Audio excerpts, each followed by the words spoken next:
All right, well, hello everyone. Welcome to our session on supercharging MLOps with the Petuum platform. So we're from a company called Petuum. We're extremely excited to be presenting to all of you here today at MLOps World. So my name is Aurick, I'm the CEO at Petuum. I'm here with two of my colleagues, Tong and Hector. Both are technical leaders in Petuum. So why don't we get started? So in today's session, we have several things for all of you. First, I'm just going to give a really brief introduction to our company, the things that we're working on, especially in the work that we're doing in enabling composability at all levels of the MLOps stack.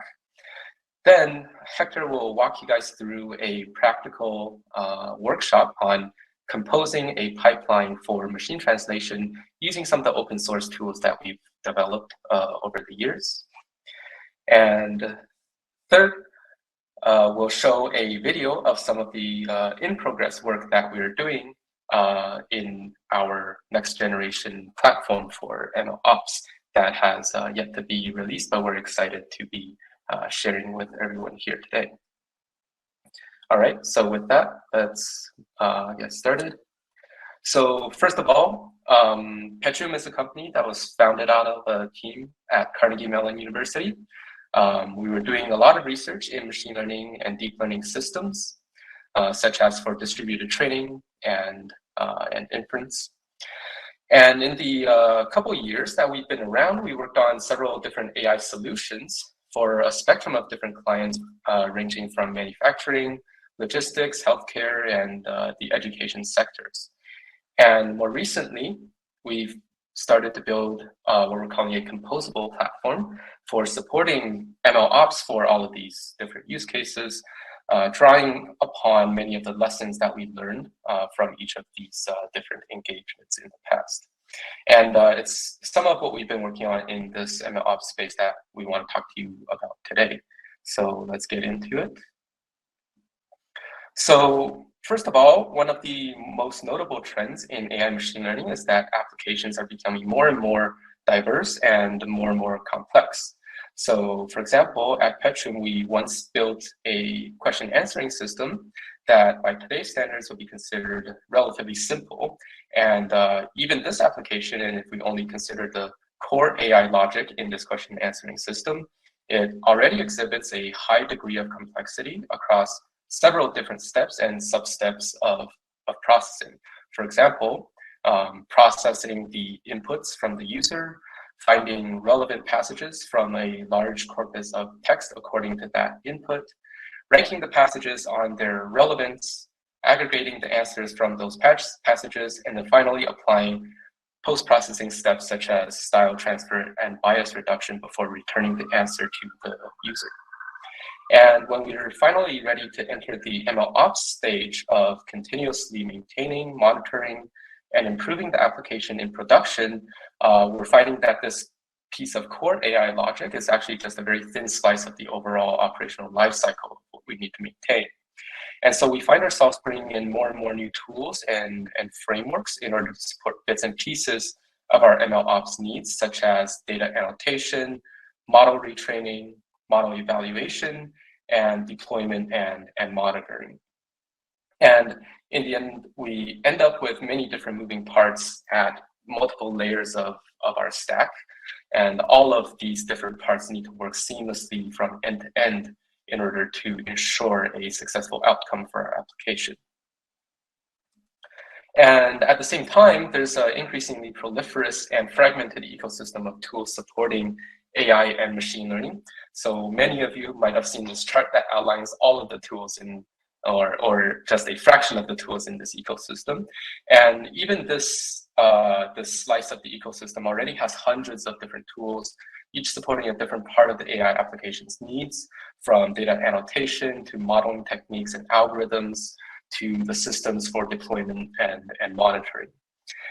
And so to build our question answering system, we took bits and pieces that were best suited for our application and stitched them together one by writing a bunch of glue code between each pair of these different tools that we need to integrate together. But a different team that's working on a different AI application might see a completely different need and in the end decide to stitch together a different set of tools altogether than what we did for our question answering system. And yet another team might make a different set of choices than either of the two. So the proliferation of tooling and the custom glue code that's needed to stitch them together is the source of many common problems in ML ops today. For example, applications built this way are more likely to become difficult to maintain and upgrade. They may exhibit gaps in their end-to-end observability and automation, and cause ineffective use of team expertise, such as the common problem of data scientists becoming entangled with infrastructure issues rather than focusing on the key data and modeling problems.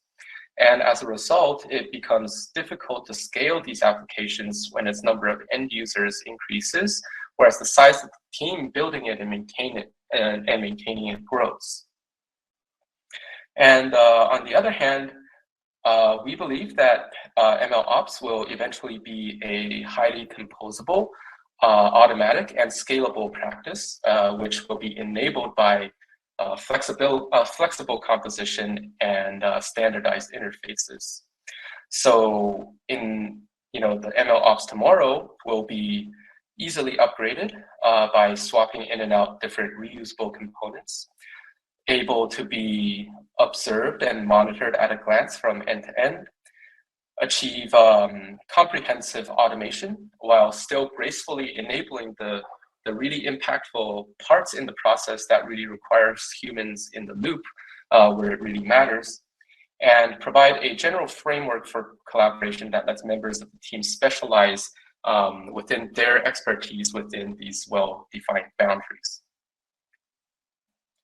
So to tackle some of these challenges, we've been working on a new set of abstractions and a platform for MLOps that's based on full stack composability and extensibility. And the goal is to really enable users to flexibly compose the different diverse building blocks from the machine learning tooling ecosystem in more standardized ways in order to create new AI applications. And the core of our framework is based on 3 layers of composable abstractions. First, a standard interface for data that acts as a contract between different people or different software components. Second, a representation of multi-step pipelines that make it easy to take machine learning code from local development to cluster deployment. And lastly, a representation of long-running infrastructure that supports the entire operational lifecycle of AI applications with end-to-end observability. And the guiding philosophy behind these abstractions that we're working on is to be opinionated about the interfaces between different building blocks, while being unopinionated about what those building blocks are or can be.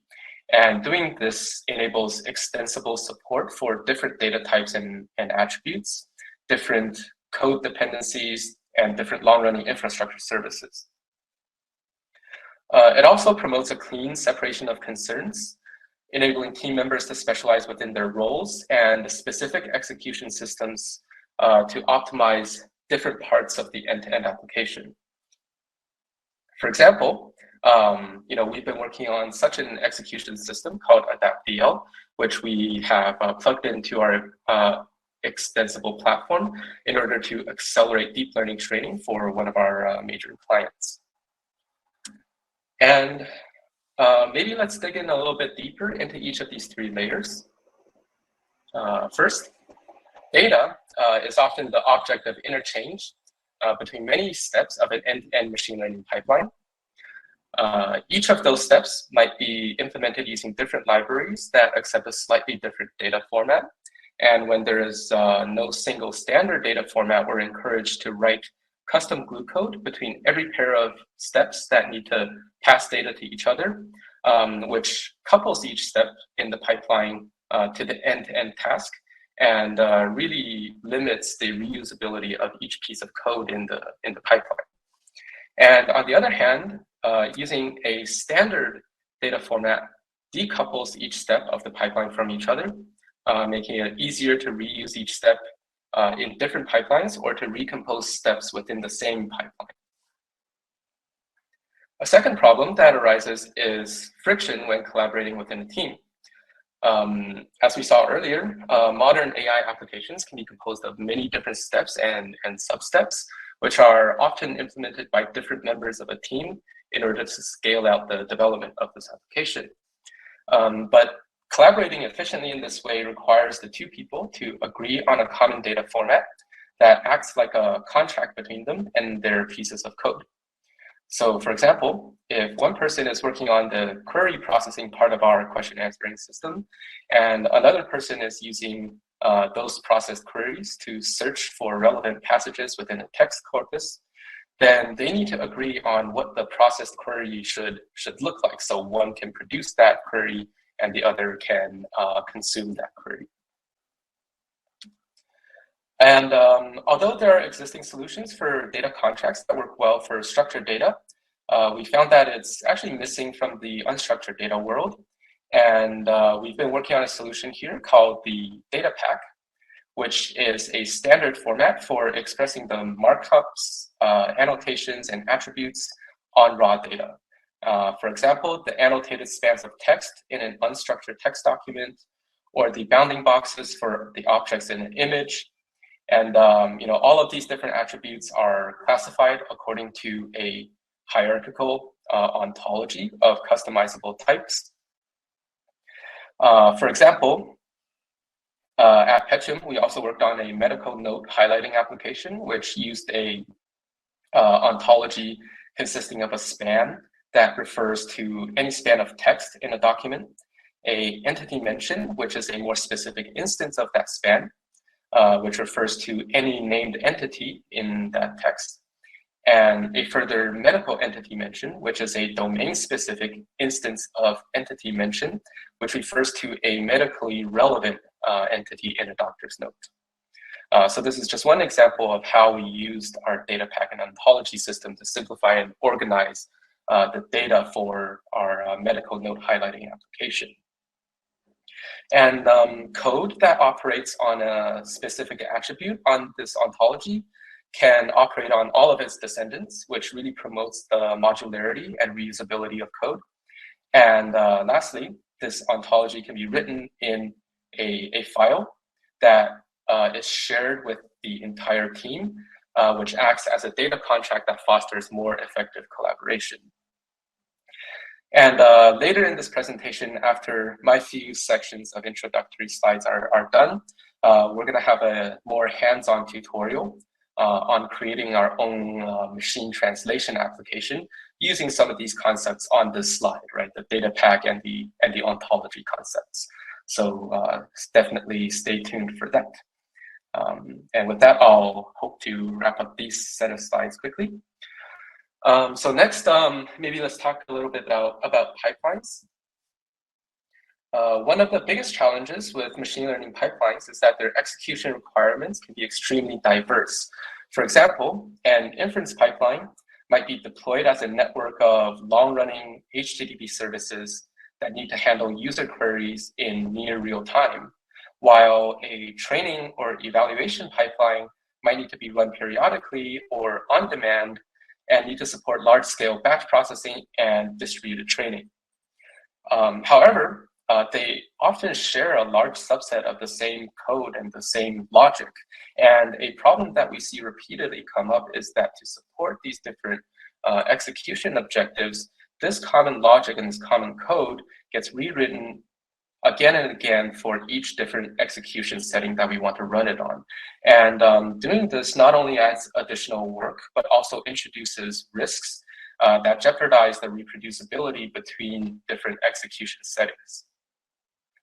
So to address this problem, we created an intermediate representation from pipelines, for pipelines, that tries to capture the core logic and the dependencies in each of these pipeline steps. The key idea here is to isolate the core machine learning logic from the execution level details so that the code only needs to be written once. And we then built a compiler, a pipeline compiler, that automatically transforms this pipeline written in Python code to different artifacts that can be deployed on a diverse set of execution systems. For example, using Argo or Airflow to power batch executions, or generating a network of different Amazon Lambda functions to serve the pipeline with higher availability, and so on. And during pipeline compilation, we can also apply a lot of interesting smart optimizations, such as trying to reduce the latency by fusing different processors that share the same dependencies or can fit on a single machine. Or we can try to increase the throughput by automatically parallelizing certain processors that would benefit from it. And one research direction that we're working towards that we're actually really excited about is applying hyperparameter tuning jointly to all the processors in this pipeline in an end-to-end fashion in order to tune all the hyperparameters in each of the processors to optimize for an end-to-end metric such as the end-to-end prediction accuracy or latency of the entire pipeline. And lastly, the intermediate representation that we're using also promotes a cleaner separation of concerns within a team.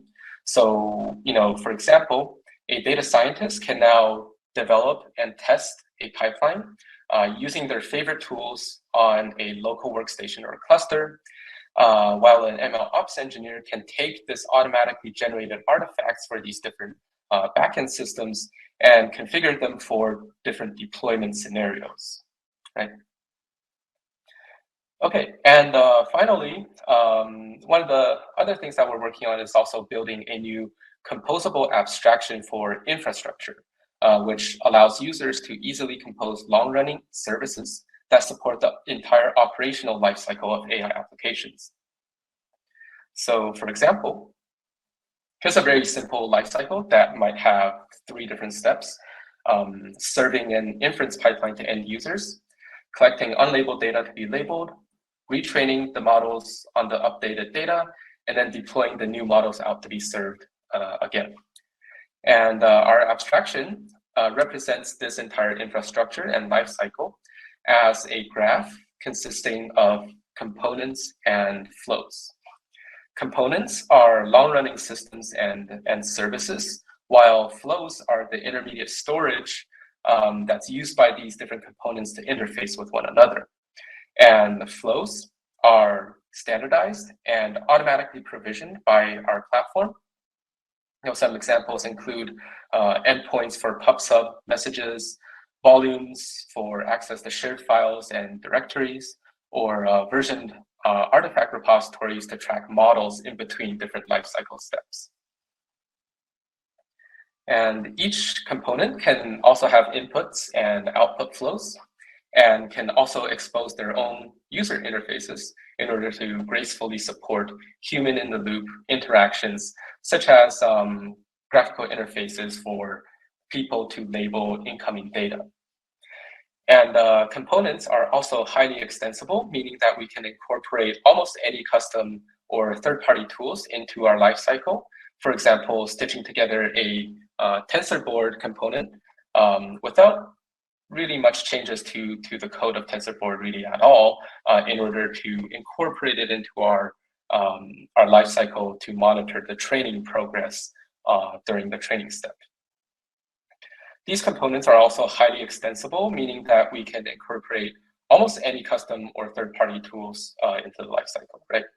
And one advantage of using this graph representation is that it simplifies the creation and maintenance of infrastructure.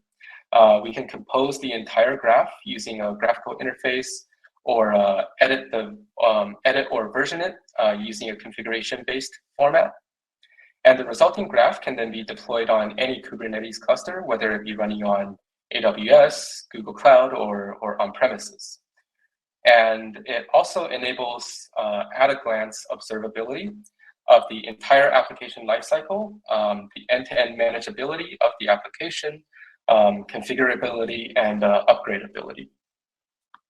All right, so that wraps up with this initial introductory portion of our presentation. Without further ado, maybe let's move on to some of the more interesting parts of our workshop. So, we have a couple things for you guys coming up. So very next, we're going to be showing a tutorial, walk-along tutorial for composing a machine learning translation application from scratch using some of the tools that we've been developing, as well as a sneak peek into some of the things that we have unreleased that we're currently working on right now, which includes some of the aspects of composable infrastructure that I touched on in the later half of my slides. Right. All right, so with that, I'd like to invite Hector, our head of engineering, on to guide you guys through the tutorial for composing an end-to-end machine translation application. All right, Hector, why don't you take it away? Hi, Aurick, and hi, everyone. Thanks for the introduction. Let me just, so before we get started, so please note that this tutorial is also available as a GIST at this URL. So you can actually play with it directly by downloading it. I will actually work through how to write the code inside this whole tutorial. Okay. So yeah, thanks for Aurick for the introduction of the overview of our platform. So normally when we start building an application, we start from some local building from some data scientist computer, right? So in this tutorial, we will walk you through the steps of building example machine translation system using an open source tool called Hector, let me stop you for just 1 second. We have some questions on pasting the notebook link into the chat. If you could do that, it makes it easier for the audience to click on it and follow along. Yeah, that's pretty good suggestion. Yeah. Thanks, Hector.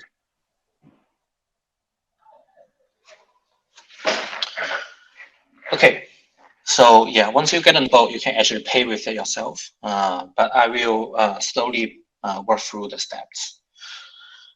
So in this tutorial, we will be showing how to build a machine translation system with Forte. So Forte is our open source tool for building composable data pipelines and inference pipelines on a local laptop. Forte allows users to break down fairly complex problems into composable pipelines. It also makes it pretty easy to for different tasks to interoperate with each other. Thanks to the unified data format we're going to introduce. Actually, Aurick has already spoiled that, which is the data path format. So with Forte, it's pretty easy to compose a customized machine translation system. And it's a more advanced system. It's a machine translation management system that's able to handle a lot of practical concerns like that will actually occur in production, such as new feature requests and like cross-team cooperations. So in this tutorial, we'll actually demonstrate how this solution brings us the following value, such as it's pretty easy to debug, it's pretty easy to adapt to changes, changing environment or changing requirement. It's pretty, the pipeline can be actually run on different environment with very low friction, and it's very easy for different people in the same team to collaborate with each other. The outline of tutorial is like this. So you will learn first how to read data from the data source, and then how to process data inside the pipeline. How do we actually construct the pipeline, and how do we actually author the components inside the pipeline. And the last section is we show you how to handle new practical requests. One particular of them is, for example, how to handle things like HTML data that wasn't expected when we are building this, the whole solution. And we can also show that whether it's possible to replace your translation model with something else. For example, we're going to demonstrate how to replace your home build translation model with a remote translation service. Okay, that's a lot of information to digest, so let's just go through them one by one. Before the tutorial, let's first make sure we install everything. You can create a new environment using Conda or virtual environment on your side, and then install these prerequisite in your command line, or you can actually run this notebook cell. It will probably also successfully install everything. So after installation, let's talk about the first thing. For all data pipelines or inference pipelines, the first thing you want to do is actually to get a data source. It's pretty easy to do it in Forte. So all we need to do is to write something called reader, which by its name, you can see that it's going to read data from external source and convert it to the data format that Forte supports. And then let me just show you how to build a reader, use an existing reader, and how to create a Forte pipeline with the reader. Okay. First of all, let's just import two things. The first is the most common, the most fundamental thing in the whole Forte system is the pipeline. And then the secondly is the reader. In this example, I'm going to use a terminal reader, which will read user query from a terminal. After importing the pipeline, all we need to do is to start the pipeline by creating a new pipeline object. So now pipeline is started. So all the pipelines, in Forte, every pipeline starts with a reading component, which is the reader. So all the pipeline need a reader to pass the input data. As I just mentioned, terminal reader is going to read a data from terminal. Let's see how it works. So doing this is pretty simple. You can just take the pipeline object we just created and set the reader to be a new terminal reader object. You can see that here, the output is a pipeline as well, which means this statement is actually have a return value, which is the pipeline itself. Right? So the statement is returning the pipeline itself. This will make it pretty convenient when you want to chain things up. I will introduce that later. So now let's see, actually this pipeline is already available to be run. Although it only contains like a reader, it already have some functionality. Let's look at how it runs. So here we have like 3 statements. The first statement is to initialize the pipeline. And then the second statement is going to process the pipeline, actually process data set. What we are doing here is you can see that the process data set actually will provide you an iterator of data. So we will take the next, which means we will take the first output from this, which is actually the data path object that we'll be working with throughout the tutorial. Let's just print out its content and see what's inside. So because we are using a terminal reader, we need to enter some query here. So let's just enter anything here. You can see that the data path content is being printed out with only the text. Right? So this is just the fundamental and the start of the pipeline. Yeah, it should be pretty easy at this point. Right? Before I go into the detail of how everything works and how to add machine translation system, let me stop here and talk about data path itself. So with the very simple steps above, we have already created a data path object, which is here. If I actually print out the class of this object, you can see that it's a data path object, right? So it's already a data path object. It has a couple of very convenient functions. For example, here we have a text function to refer to all the textual content inside this data path. It has a lot more functions to be explored. I will cover them in the future. So In the previous example, we basically create an empty data pack, and then it contains only the text. It can has anything such as this very long sentence here, right? However, DataPad doesn't stop there. DataPad not only supports text data, but also supports audio and image data. So in today's example, because we are doing an empty application, I'm not going to cover the video, the audio and image part. But you can see that the power of DataPad is it allows us to put a lot of different unstructured data of different modality to the same place, and then you can actually connect them up. Right? For example, this video may be a transcription, maybe is something talking about this sentence, and this sentence might be a description of a certain image. Yeah, you may even be able to connect this panda with this particular panda object here, but unfortunately today we don't have time to cover that part. So having a high-level intuitive understanding of DataPad, let's start by playing around the processing and see how DataPad are being processed in the system. So in the next session, we'll talk about how to process data in the pipeline. And we'll start with a very simple NLP task, which is to perform sentence segmentation.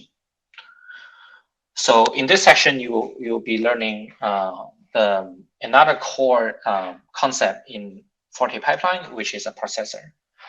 A processor is used to process the data in the Forte pipeline, which are data packs.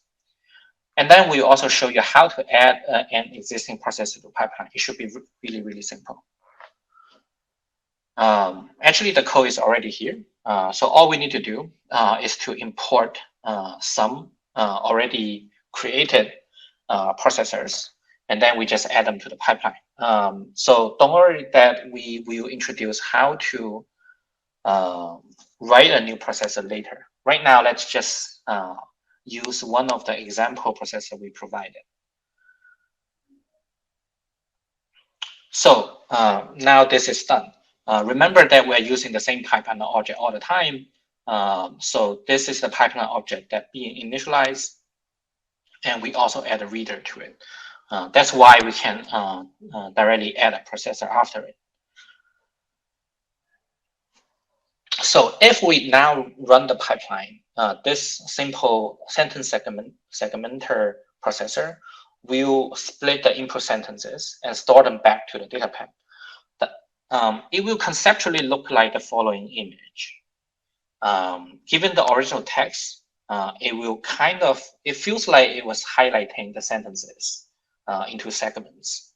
And then we will store each sentence, we will store the sentence object separately. So let's try to run this.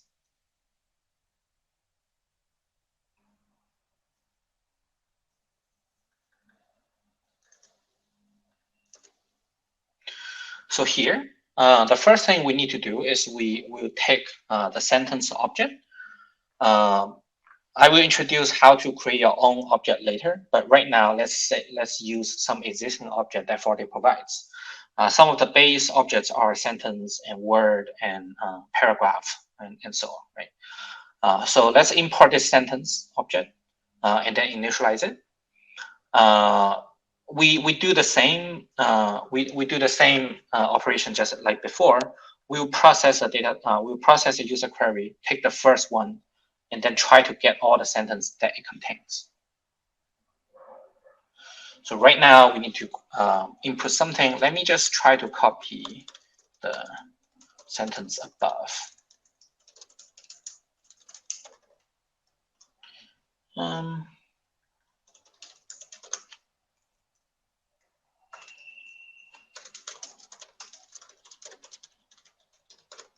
Okay, I will stop here. Right. After running it, you can see that the pipeline actually simply split the sentence into two, right? So that's exactly what we want. A segmenter is working, and by taking a whole passage, it's able to split it up and store it into an object called sentence, right? So so far, everything is still quite simple. We are only dealing with reading the data and doing very simple pre-processing on the data. Right. So although the application is quite simple, we already encounter some very interesting property, or we have already touched some very interesting concepts of pipeline, of a Forte pipeline.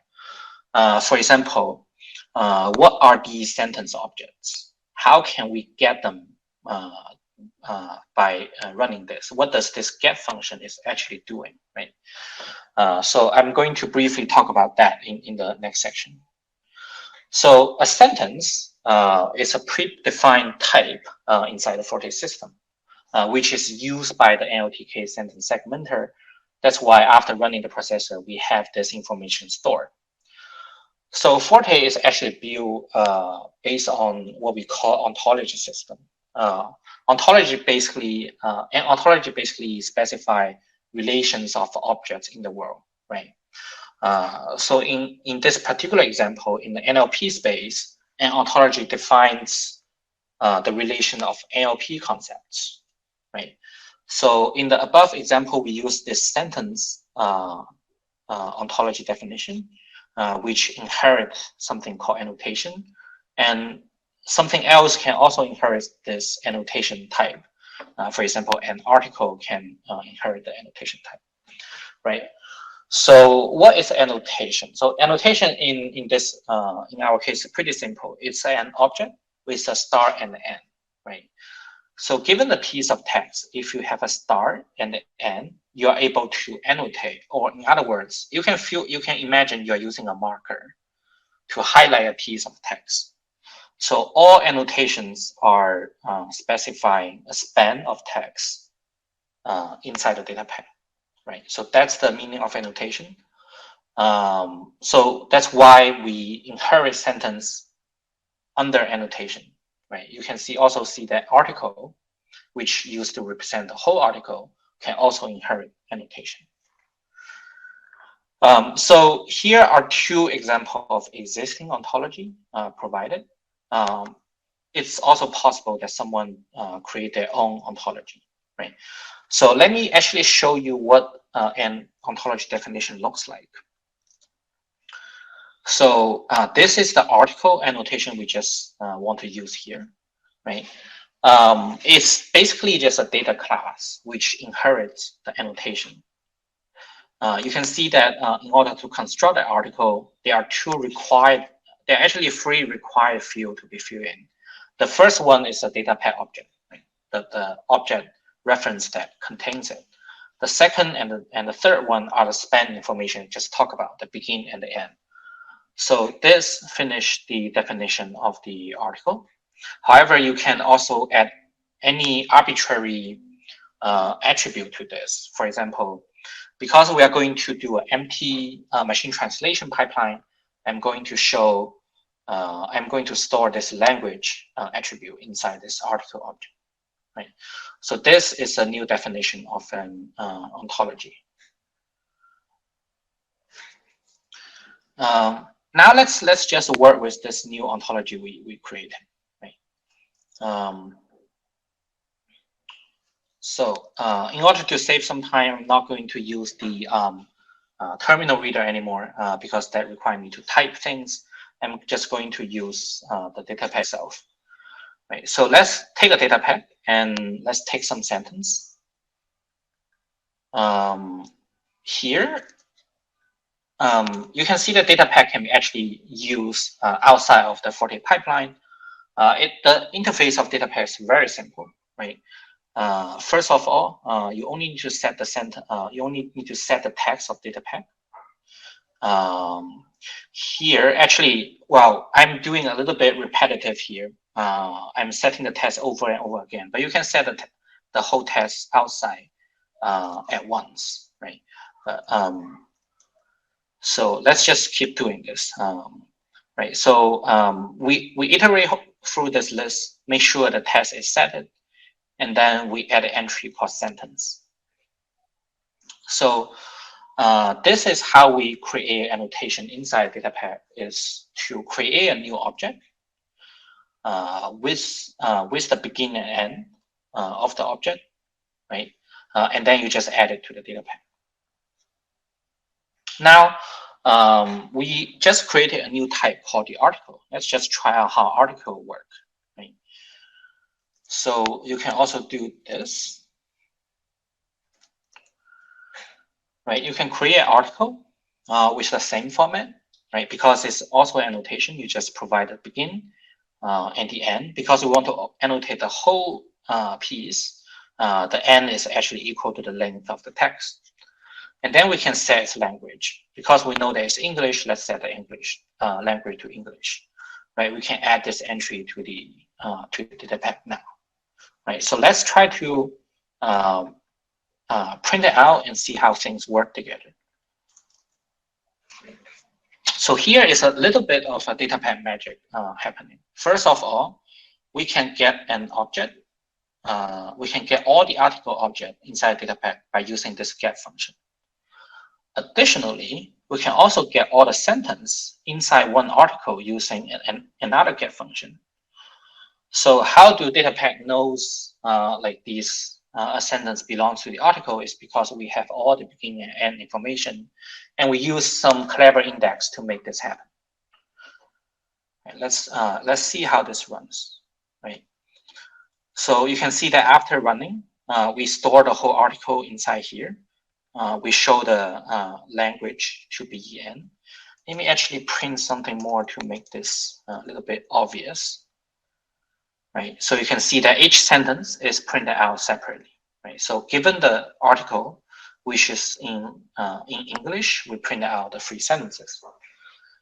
So yeah, so this is like the concept of data pack and annotation. Will be helpful for some of our future understanding.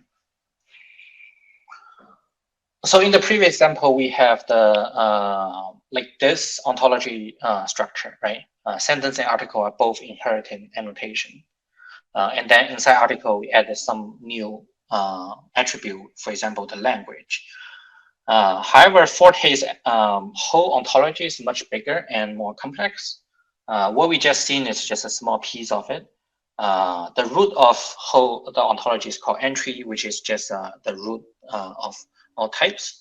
And then under the entry, we have many more types, for example, for audio, image, or for some conceptual thing like links. Right? We have shown that in text, we have these convenience get function to manage data for you.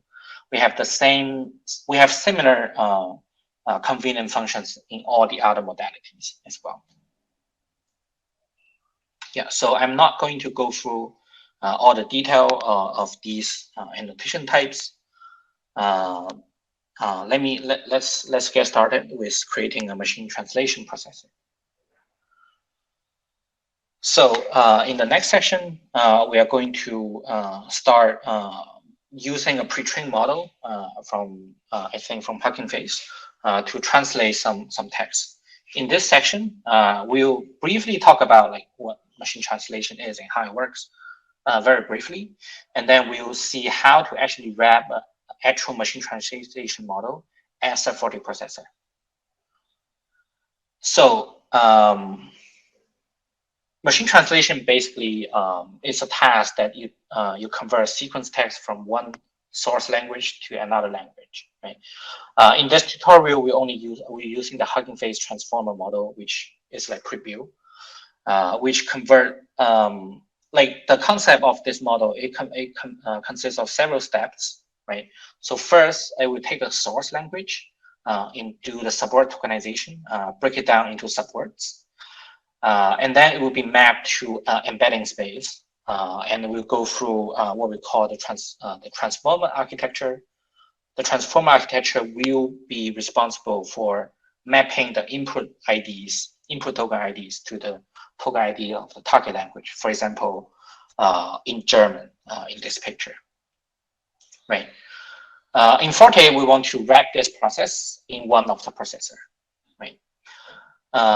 One thing we probably will use the first is called a PEP processor, right?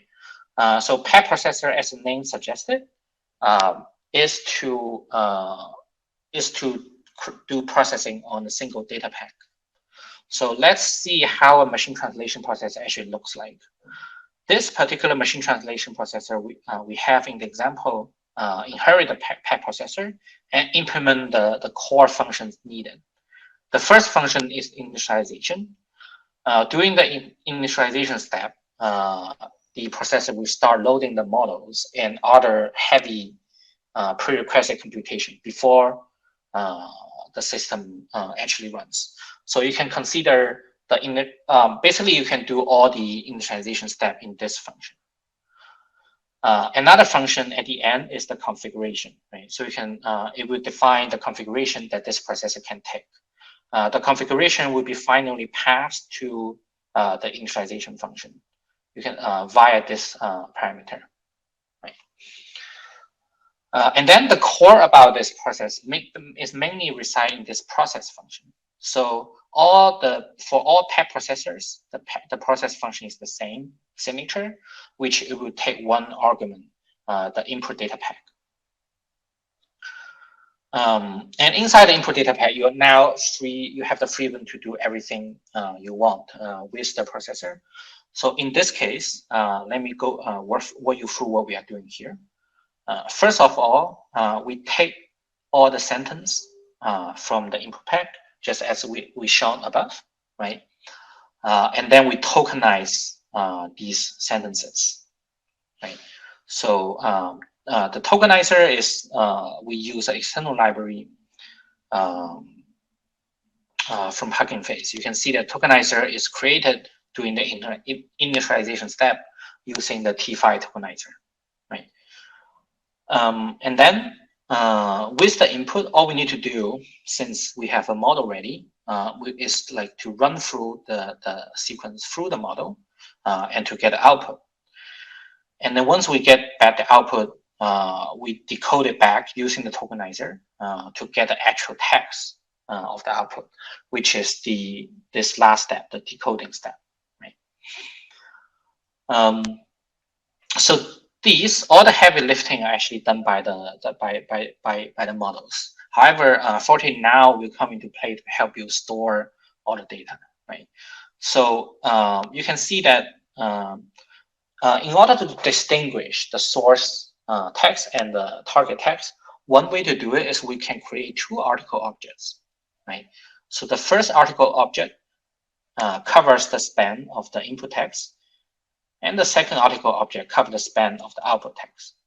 And then in the article language, we can specify what the language is. So this concludes the whole processor. Let me just run it to make sure this class is initialized, right? Now we can actually add the above mentioned processor into a pipeline and see how it runs.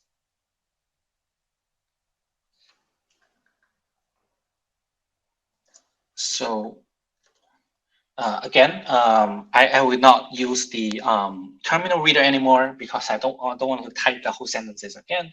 I will just use a string reader as example. The string reader will take the string, raw string as input, which is a very simple reader.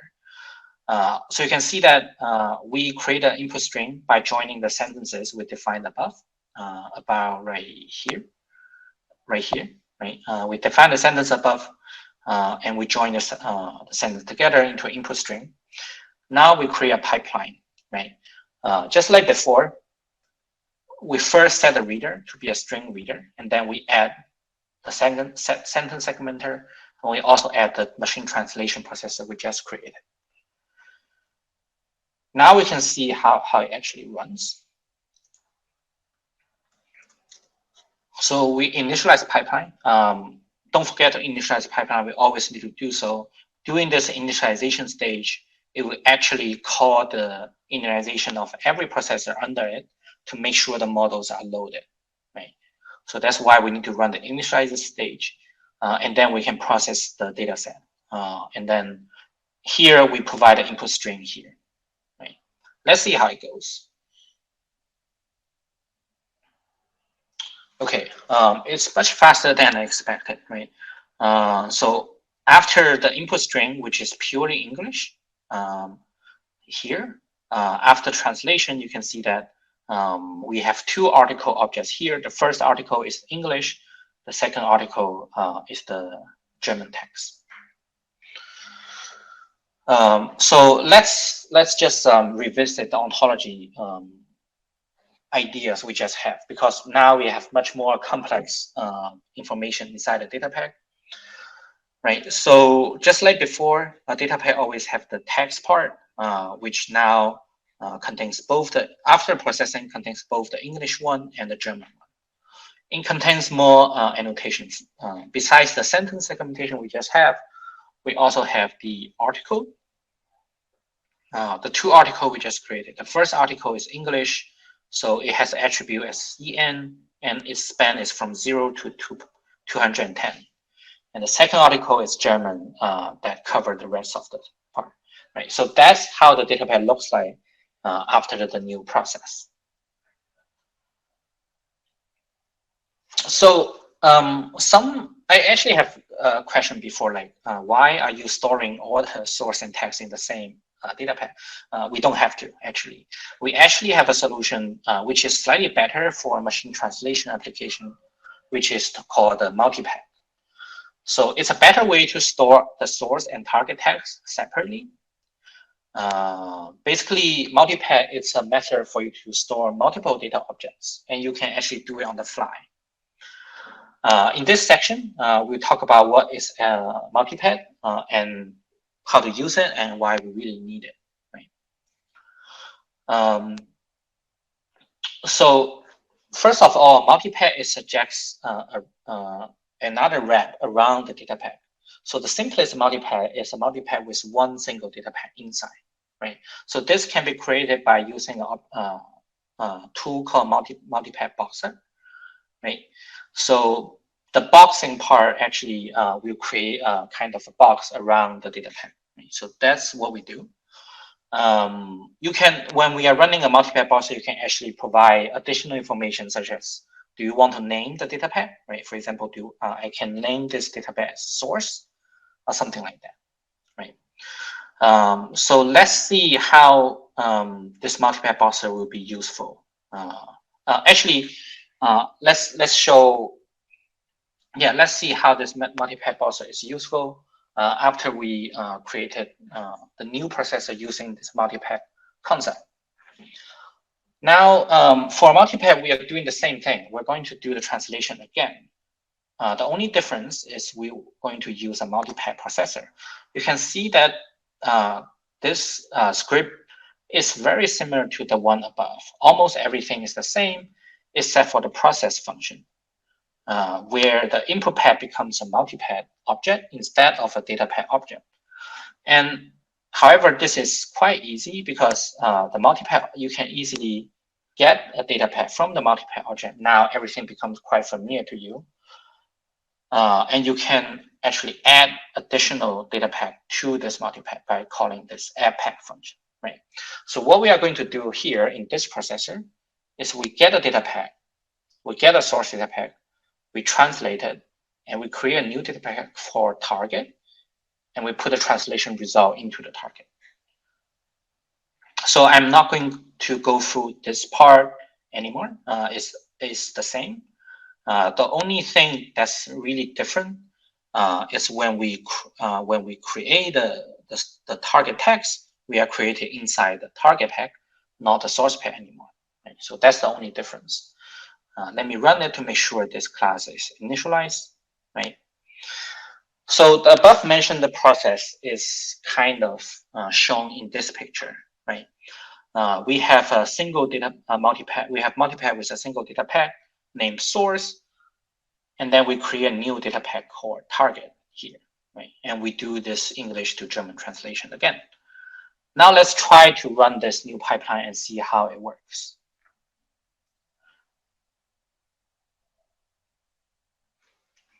So actually, I'm going to copy something from,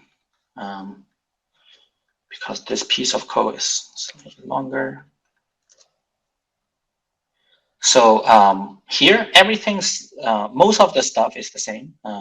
Creating pipeline is the same. You can also see that we created a pipeline with a data pack. However, we can change it to multi-path later, right? We create a pipeline, we set a reader, we create a sentence segmenter. Till this part is still the same as before, but right now we add this multi-path boxer, and then make sure that the data path name is called the source. After this multi-path boxer, we are able to add a multi-path after it, right? So this concludes the pipeline construction. Let's see how it runs in action.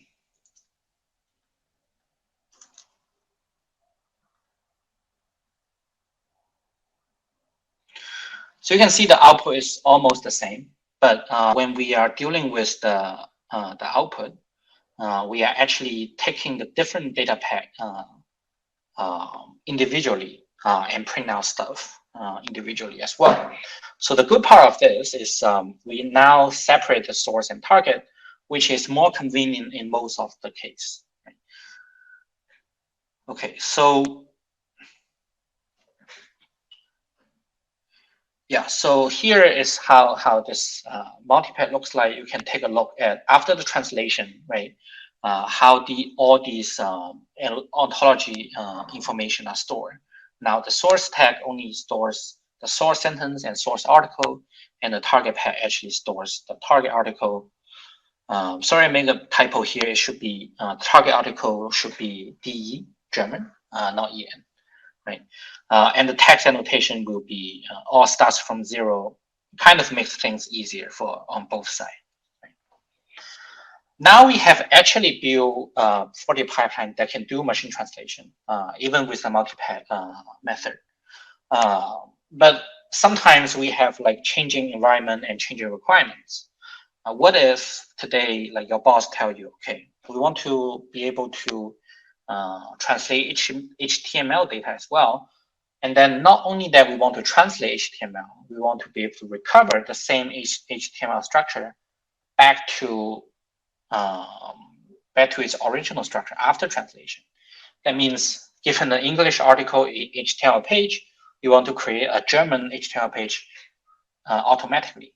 So that might sound a little bit complicated at the first glance, but it's actually pretty easy in the Forte environment, right?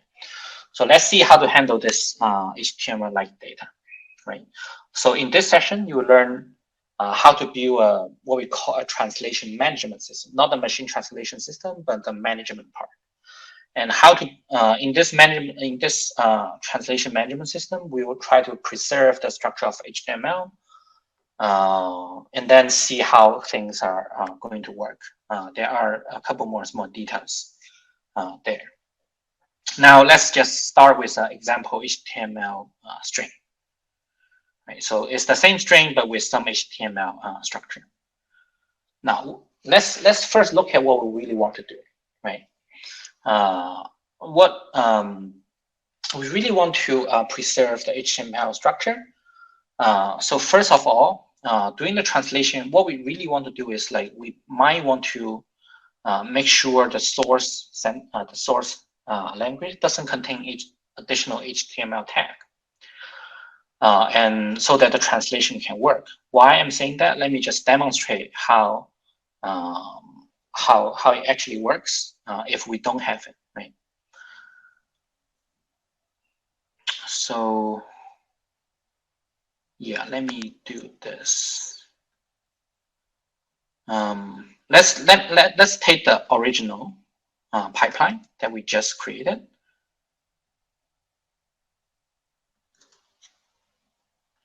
And then let's change the input to HTML input, which is we also created, right?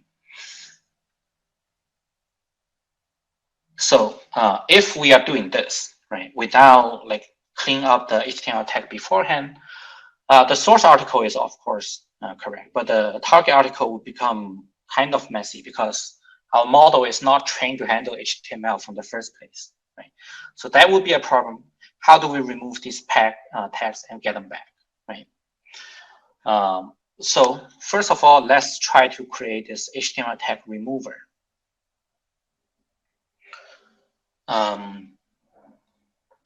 Yeah, so in order to get it back, we first need to create this HTML tag remover to make sure during the process, the source is raw text, the target is also raw text. Nothing else is passing on so that the machine translation model won't be confused. And then after process, we want to do the following, which is called HTML recovery. All we need to do is to align the annotations we have, because you know that we are creating these article and sentence annotation. We are able to align them back, right? Based on the sort, based on all the annotation we store in the raw data pack, we should be able to recover them in the result data pack. Let's see how this is kind of done. So here is a pretty simple HTML tag cleaner and the HTML tag recovery, right? Both are multi-path processors with very simple initialization and process function. On the HTML tag cleaner, we are using HTML parser that we built ourselves. Well, HTML parsing is actually pretty hard, but let's skip that for now. We'll use our own HTML parser. This parser will be able to detect all the HTML spans from piece of text. So that's what we do in the process function. We take the raw data with HTML. We create the source data pack without the HTML, right? By doing simple replacement, right? So that's how the tag cleaner is doing. In the tag recovery side, we are working with 4 data pack now inside one single multi-pack. The raw data, the source data, the translated target data, and finally is the result we want, right? So this is actually quite simple because we are translating things sentence by sentence. So in this case, all we need to do is align the sentences, make sure the sentences are copied to the correct place. Notice all the sentences will be inside the HTML tag so that we won't have any problem, right? Because of we have this sentence annotation, we are able to do the alignment pretty easy. And then we'll write the result back to the result pack. Let's just see how it actually works so that you can have some idea.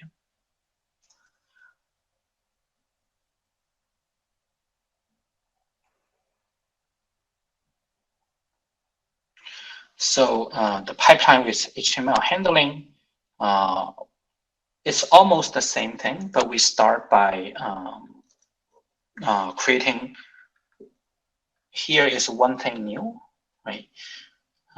Here we add the new tag cleaner, right? And here we add the new recovery, right? So one thing that's really nice about Forte is in the whole pipeline, you can see that we are almost keeping the same pipeline structure unchanged. We're keeping all these objects, all these processes unchanged. We never touch them. Whenever we are going to handle some additional requirement, it's quite easy to add some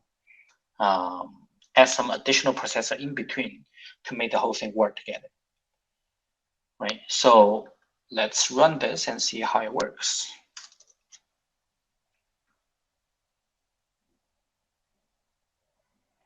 Okay, so now the input source is a piece of HTML, and the output source is a very well constructed HTML page, exactly as the original format, but in German, right? So now we actually handle the new this new thing, the new requirement from MLOps, let's say, right? So one thing I want to point you out in this whole small process is actually we have something called a selector. This is a small detail that might be a little bit too detailed today, but I just want to mention it in case you have a question, right? So because after the multi-pack boxer and the HTML tag cleaner, we have multiple data pack inside one multi-pack, right? So for our machine translation system or for our sentence segmentation system, they need to know which data pack you need to work with, right? So there is the selector, that's where the selector works, here we are using a name matching selector, which will actually make this sentence segmenter only work on a particular name data pack. So you can actually offer any selector you want. You can implement any logic inside here. Right? So here we are using the very simple logic based on a name match. Yeah, here I have a small selector introduction, so you can take a look at when you go back home. Right? So now we have already done most of tutorial. I'm just going to show you one more thing, right? So you can actually easily replace a processor with anything else, even like an online translation API, right? So in this example, I'm going to use a bin API that I just recently applied for.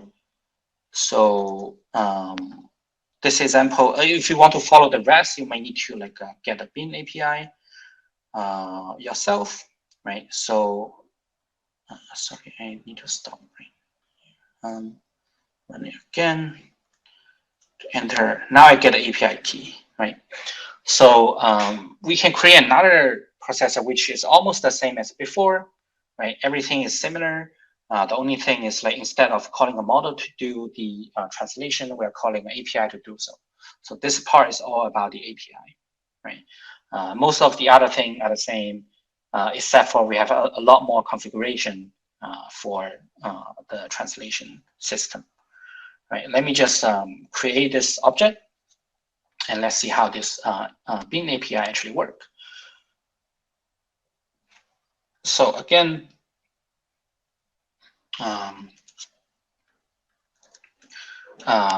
notice that we are doing almost the same thing again and again, right? We have a string reader, we have segmenter, we have boxer, whatever, right? And we are calling this the new bin API. You can see that we provide a lot more configuration here to map this one. Notice like these configurations are the same, which means our configuration is the same as the default one. So you don't have to provide them. I'm just provide them here for the sake of completeness. Right, so you can see this whole thing actually works, right? It should be working. Like this is a little bit dangerous for me to try this without checking, but it should be working if you change this configuration to another language, for example. Okay, doesn't seem to be working. I don't even know what the language name is, so probably not right now. But anyway, you can see that we already switch from the model-based translation to an online bin machine translation processor, right? Okay, so that's pretty much for the whole tutorial, right? So in this tutorial, you can see that even just for the data scientist part, compositionality as shown in this tutorial is very helpful. Just as we mentioned at the very beginning, it makes very easy to debug. You can always inspect your intermediate output. We can easily to adapt to changes such as changing service, changing to a different request, or like adding new requests. There are additional functionalities. For example, this pipeline can actually be run on a lot of different environments, and it's very easy to be collaborate between the data scientist and the deployment manager, right? So this part, we will have some more demo about this in the next section, in the video part. But before the next session, let's just show you how we're going to give this pipeline to someone else, right? So you can actually save the whole pipeline with a simple command called save, right? So let's try this. You create not just the NLP pipeline we just created above, right? The pipeline is called the NLP. We can save it to any local directory or other path you prefer. And let's just run this, and then we print out the content. As Aurick has mentioned in the first part of the tutorial, this is like a simplified version of our pipeline representation. which can be actually transported between different objects. It's actually a pretty simple YAML configuration, which also save the default configuration. A lot of default configuration that we provided. Right? Yeah. So this is the so this is the whole representation. It might be a little bit too long to read because it's meant for machines to digest, right? When someone else, let's just assume someone else takes this, and of course, you need to have your software environment as well. When someone else gets this, and he has your software environment, he can actually initialize the same pipeline from this stored thing and do the same thing just as you did, right? So everything is more reproducible and easy to be shared. So in the next section, Tong Wen, our engineer lead, we talk about how our platform would take this and deploy it to our modularized infrastructure management system as well. So, Tong, I think you can take it from here. Yes, thank you, Hector. Let me share my screen first.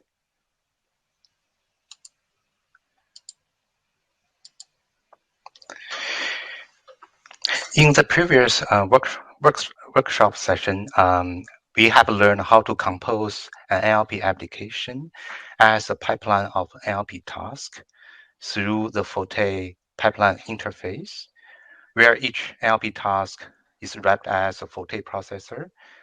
All the Forte processors speak the same common data language called data pack, so that they can work together without requiring an interpreter. Fortunately, this is the only fact you guys need to remember to proceed to this demo session. Here, we focus on the remaining part of the life cycle of an AI/ML application development. Here, we focus on the operationalization of a locally developed machine translator. We want to demonstrate the significant productivity gains enabled by Petuum platform. Sorry, that's the first slide. So that we can make the operationalization process faster and cheaper to implement. Please note that the Petuum platform is still a work in progress. More updates from us will come in the future. Please stay tuned. Given such a machine translator developed locally, let's look at the challenges the team may be facing to operationalize it. Firstly, the use cases require the machine translator to be deployed in two different modes. The first one is the batch execution mode, which is used to process large data sets on demand. So the performance requirement is high throughput. The second case is for online serving, where the input may be small, but you may have a lot of concurrent requests sending to the endpoint to invoke the machine translator at the same time. So the performance requirement is low latency. As you can see, these two different deployment modes have different performance requirements. The question to ask is that, do we need to write a separate specialization version for different deployment modes? Do we need to hire software engineers with expertise in distributed and parallel programming to achieve this task? It's not easy to find such a candidate, and it's even harder to find such a candidate who understand NLP domain knowledges. Secondly, to deploy a locally developed application in production setting requires different configurations than those used for local runs, right? The question to ask is that, does the MLOps engineer who is responsible for the deployment need to understand application domain knowledge for such a configuration? Lastly, probably the most challenging one is that once the machine translator is deployed, the team wants to update it and keeps improving the language translation model and use the newer version of the model to update the deployed pipeline. So how we gonna achieve the goal to make the entire process faster and cheaper? And without further ado, let's switch back to the video demo session. So our demo story starts with a data scientist who has implemented a production-grade machine translator using Forte's API. The goal here is to operationalize the pipeline, and we want to focus on the productivity gain achieved by the Petuum platform, so to make this process faster and cheaper to implement. As you can see here, the pipeline is implemented in Forte's interface, which consists of 6 processors. To deploy the pipeline as HTTP service, there's only 2 simple steps to be done, enabled by Petuum platform. The first one is a prerequisite on the Forte side. The user need insert the dot export line at 7 to enable pipeline serialization. After that, the pipeline can be submitted onto a Petuum platform cluster for HTTP serving through a simple command line, as you can see here. Among the many command line arguments, please note that the deploy mode is HTTP serving. Now the submission process is ongoing. What happens behind the scene is that the Forte pipeline is transferred to the PAR format, and all the code and dependencies are packaged. The PR format is platform agnostic. Once an application is expressed in PR format, Petuum platform understands its code structure so that it can apply specialization automatically given a particular deployment target. In this case, the target is on Petuum platform's execution engine, and the execution mode is HTTP serving. And the same is true if the execution mode is for batch execution, as you will see later. And Petuum platform can apply adequate specialization to accomplish a particular performance goal. Now, the submission has been completed. Once a pipeline is submitted, it will show up in Petuum platform's deployment manager UI. As you can see, the submit pipeline is named empty pipeline. The deploy manager is responsible for managing all the deployments and also responsible for generating the adequate specialization given a particular deployment target. Then it can schedule the execution given the deployment target. In this case, it is Petuum platform's built-in execution engine. The target can be other external computing platform as well. As you can see, clicking on the project will show the visualization of the pipeline. The pipeline consists of 6 40 processors as we have seen before. And more importantly, there's a model translator, a translator model in the middle, right before the last stage. Now, an MLOps engineer can take over the deployment. To deploy an application expressed as a pipeline, we need further configure the settings to accomplish a particular performance goal. For example, we want run the translation model on GPUs, and because the model is quite sizable, and we want to allocate more memory to it. But the more important takeaway is that the MLOps engineer only need to care about configurations related to deployment. All the NLP related settings are carried over from the original pipeline serialization. They don't need to be reconfigured by the MLOps engineer.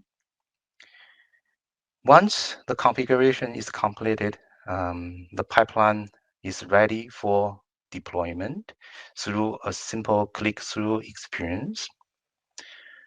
And just one reminder is that the nodes in this graph represents the NLP task, as we have seen before. The edges represent the data pack being transferred across the pipeline. The data pack is the common data language all the 40 processors speak. Now, the pipeline is deployed and ready to get started. During the deployment, like I mentioned before, the deployment manager apply the final stage of specialization to improve the performance target. For example, the deployment manager will try to fuse the blocks here to reduce data transfer overheads so that to achieve low latency. And if there are parallel branches, the deployment manager will also schedule the execution of these two independent branches in parallel. Now, the service is up and running. We can take a test. The data scientist write a simple test script which contains the URL of the endpoint, copy paste from the deployment manager UI. The test script contains a simple input text in English, and it also contains the response from the endpoint in Arabic, which is the translated text. And please pay attention to the second part of the output, which is the model version number used for this translation.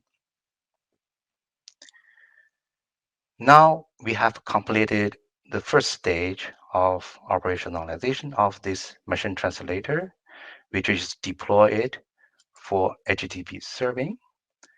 Now let's switch back to the slides for a quick summary.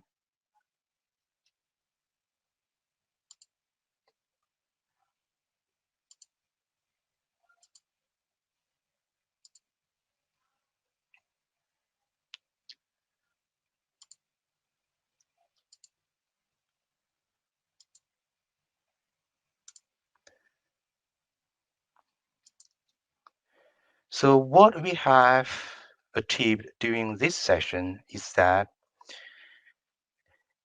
taking advantage of the application code structure is important. It enables the specialization automation so that given a particular deployment target, the Petuum platform will apply adequate specialization to achieve a particular performance goal.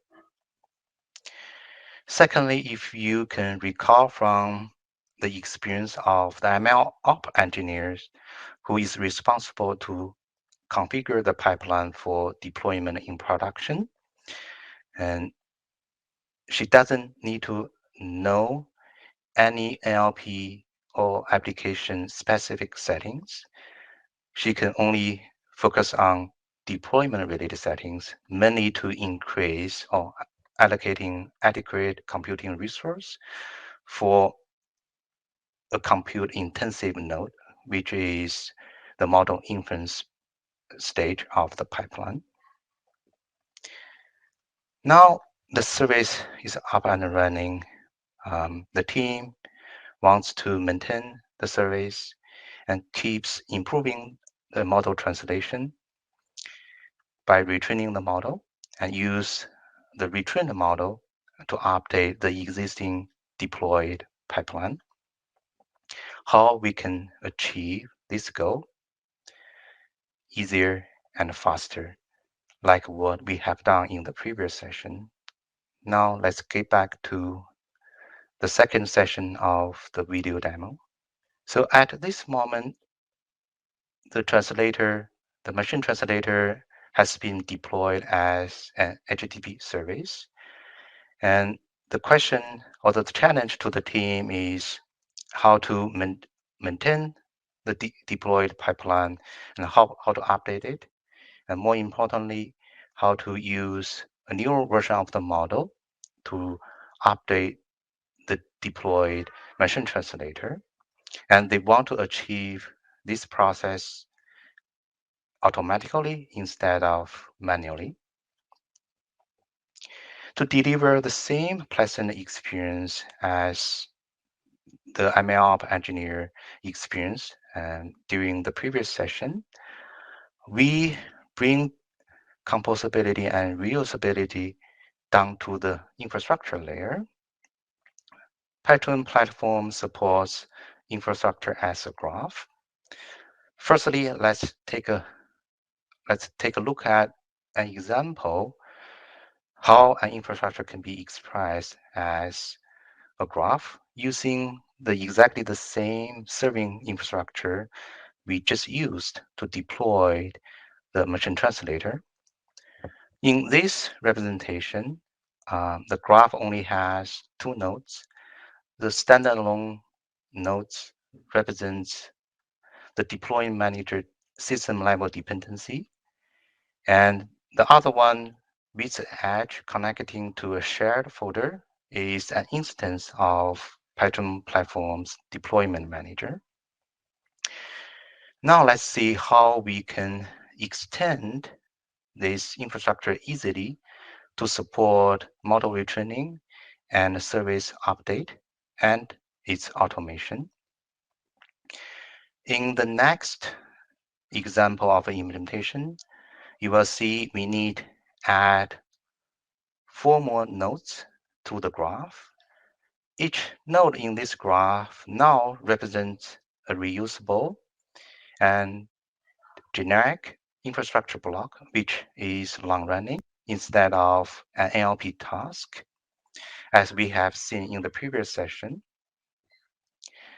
The edges are called flows.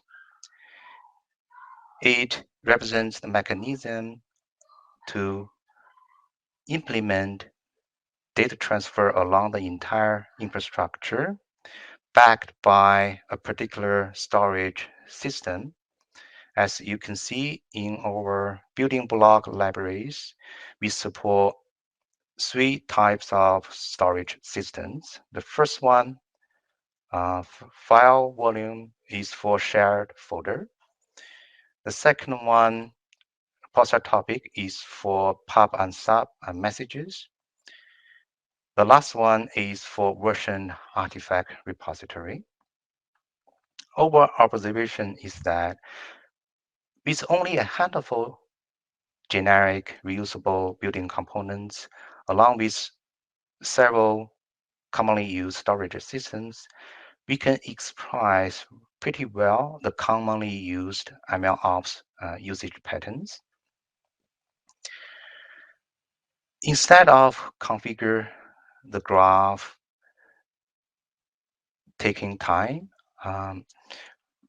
we can import a predefined graph through YAML definition As you can see in the right pane, while we were editing the graph, the YAML definition of the graph got updated in real time as well. The YAML definition can be exported and imported. Now we have imported a predefined or configured infrastructure graph. And the new graph starts with a data uploader, which exposes an endpoint for remote data uploading. It connects to the next batch executor.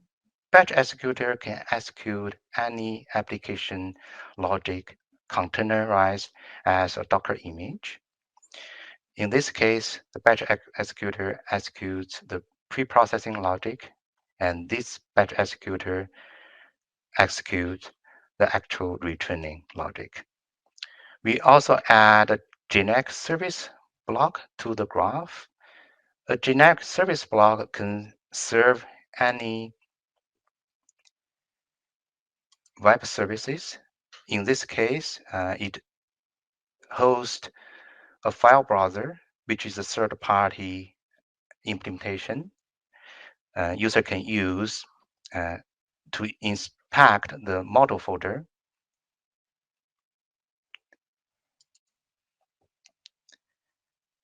Once you have a configured infrastructure graph, user can deploy it either through UI by clicking on the deploy button or through the exported YAML definition in a simple command line. Now the infrastructure is being deployed.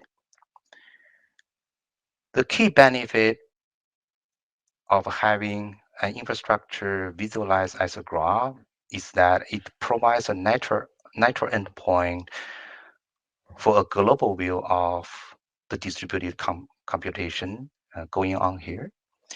And monitoring distributed computation is not easy. And through this graph view, a user can also quickly zoom in a particular component, as we'll show later, by launching a dedicated dashboard for that particular component for more detailed information, either for monitoring or for debugging. And this will also provide the control capability, and a component can be further reconfigured even after the graph is deployed. Now, the modified infrastructure or extended infrastructure is up and running.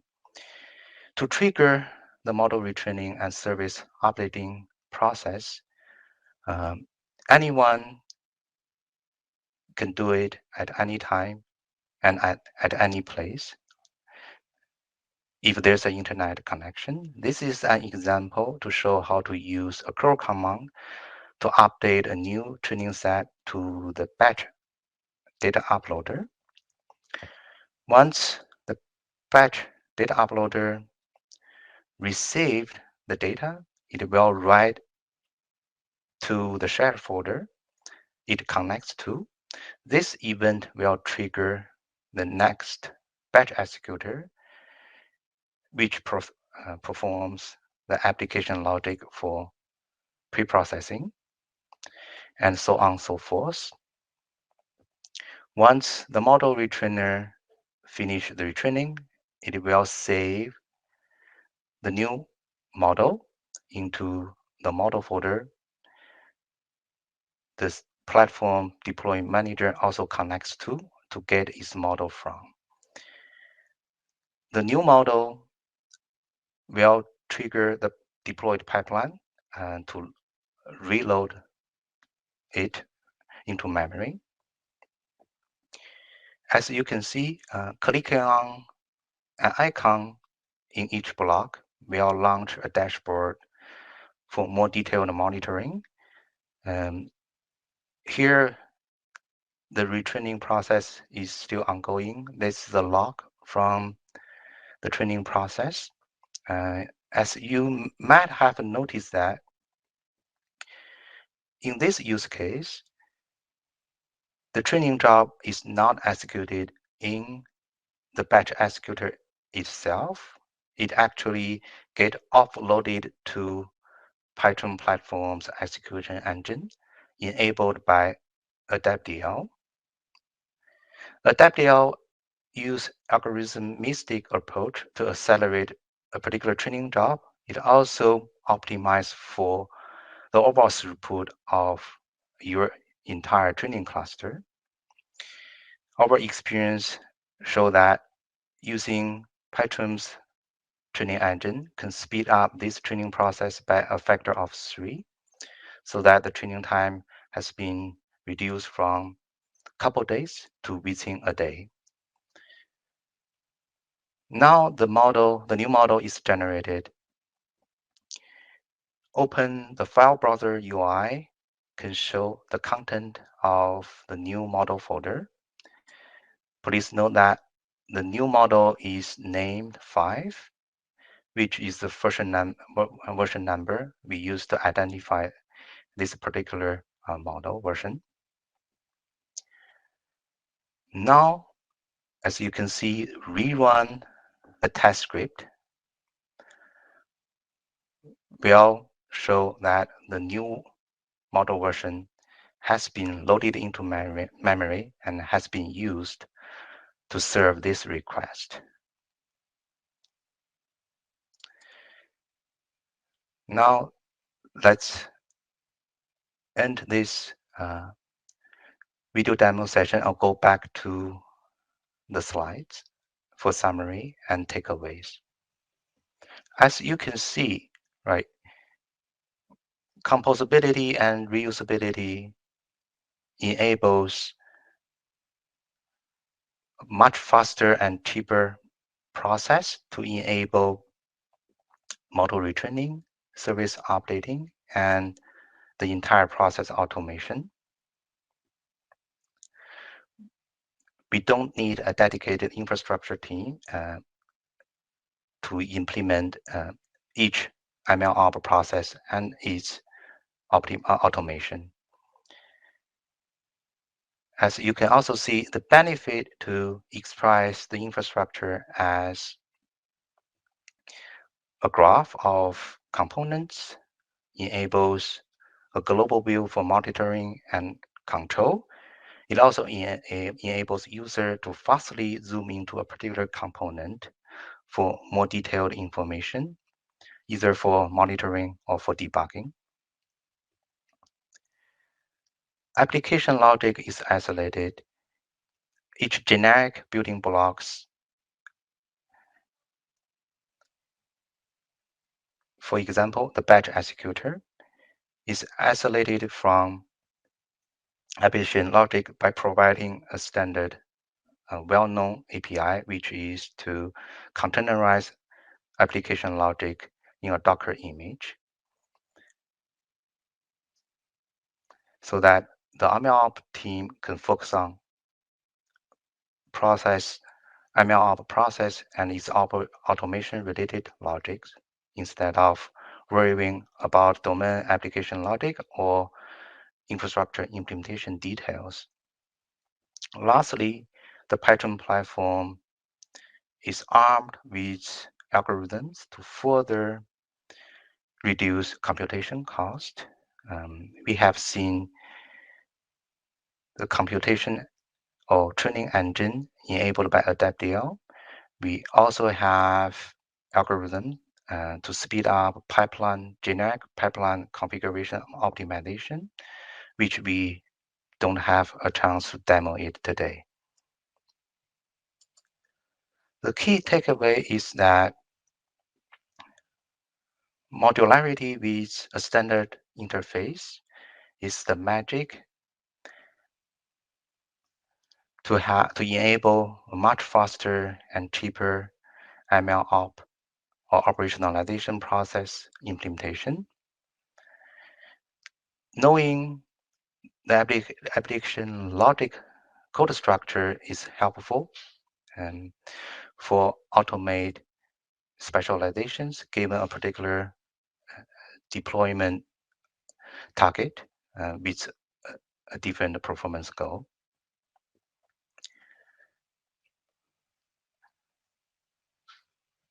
Modularity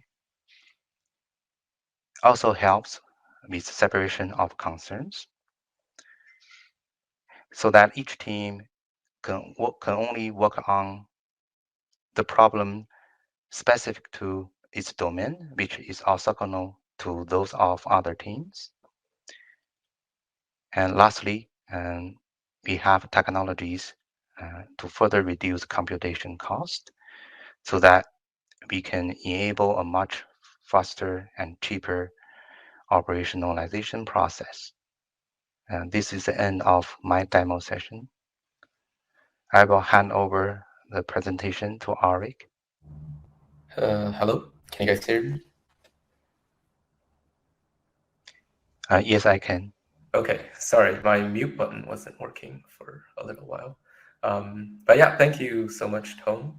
Let me just bring my slides back up and we'll end our session. All right, so yeah, so just in summary of everything we talked about today, from the very beginning, the really big challenge in MLOps is that the ecosystem of machine learning tools, very proliferous but fragmented. We want to be able to leverage this ecosystem in a really flexible and standardized way. One of the approaches we're taking at Petuum is to really chase after unified representations of and unified abstractions of different concepts at multiple layers of the machine learning stack. And that includes at the data layer, at the pipeline layer, and also at the infrastructure layer. And by doing this, we're hoping to enable better composability, automation, and scalability throughout the MLOps lifecycle. And hopefully result in a lot more scalable and collaborative MLOps. And as Tong mentioned recently, everything we're working on is in very active development in collaboration between both internal work being done at Petuum, as well as several other academic institutions, including research being done at CMU, Berkeley, Stanford, and MBC UAI. So just to conclude, at Petuum, our long-term vision is to transform the production of AI and machine learning applications from custom pieces of craftsmanship to standardized and repeatable and scalable processes. And it'll take many, many small steps to get there. And we're currently working together with a few partners in moving in this direction. Some of the latter parts of our work that we presented is currently in progress and it's not released yet. But if you would like to work with us early or just to simply learn more about what we're working on, we are looking for a small number of additional partners to really work closely with us in developing these technologies, right? So, if you're interested in that, please reach out to us at the link provided. And with that, I want to thank everyone for listening. I hope everyone here is enjoying MLOps world so far. And we're open for questions. All right, well, if no questions right now, we will be around on the virtual chat. Also, two of us will be on site in MLOps world in person in the next several days. So feel free to approach any of us there, ping any of us on chat, and email us or connect with us on LinkedIn. Right? Thank you, everyone.